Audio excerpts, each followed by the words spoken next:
жөнүндө, комуз жөнүндө көптөгөн нарк салтыбызда кеп сөз бар. Мен bir нарктан айтып берейин, укканыңар бар чыгар.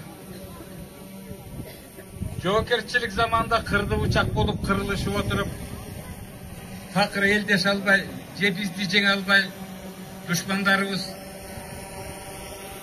айылы кетип артка чегингенде Кыргыздын бири 100 жерден боор көтөрүп эмгектеп, жыламык чебертирип калган курактагы балдардан 100 алып алып чегинип кетишет экен. Аларды 20га чыкканча мерес кылып, ырайымсыз кылып, көркөө кылып, эч кимди аябагандай кылып тарбиялашат экен. Кыргыз баласына атка минген, каныбыз менен өткөн, окчоңгон каныбыз менен өткөн касиет жер баларга чыгып калганда баягы 100 жигит калмактын кадырын арттырып, тегеректин баарын чаап багындырып, акырында эми булардын өзүнүн балдарын өз журтун карай чаптырайын деп ойлоп даярдай баштайт экен. Ошондо бир Кыргыздын карыясы 100 жигиттин машыгып аткан жеринен балдардын ыйык чалды кармап атка минип атканын көрүп, Кудай атабы, бул эмне биздин балдар го деп ойлонуп калат экен. Бул кыргыз баласы эле желке жал, орто жал, ыйык жал дейт. Ыйык жалды кармап үзөңгүнү теппей минген биздин эле кыргыз балдар.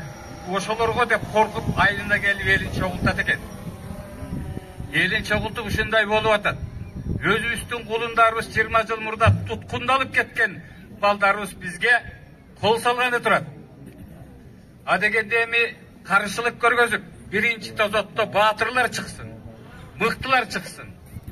Экинчи тозотто ошол жүзгө туткундалып кеткен 100 баланын эже карындаш апалары, энелерин коелуп, балким сүт касиети аларды буруп жиберер. Үчүнчүсүн болсо мен силерге айтамын дейт экен дагы. 3 тозот менен бая жоокерлерди тосуп калышат экен. Биринчи тозотто талкалап өтүп кетти дейт.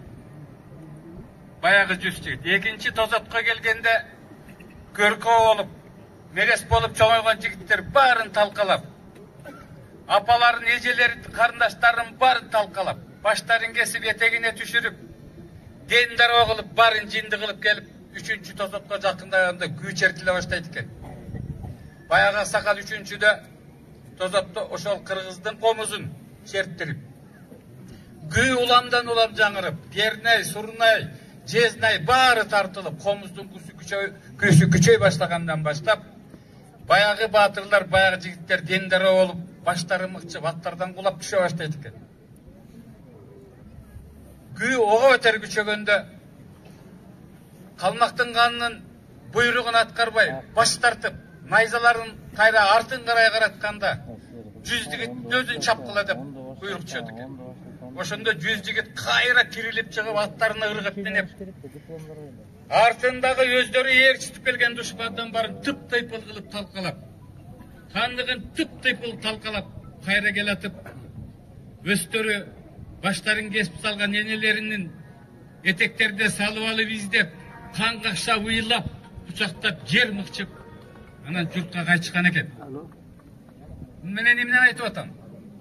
Кыргыз күүсүнүн күчү, комуздун күчү, таасири, комуздун тили Кудай жараткан гана, Алла берген гана күч менен ушундай адамдар комузду ушундай таасирге жеткире алышат экен.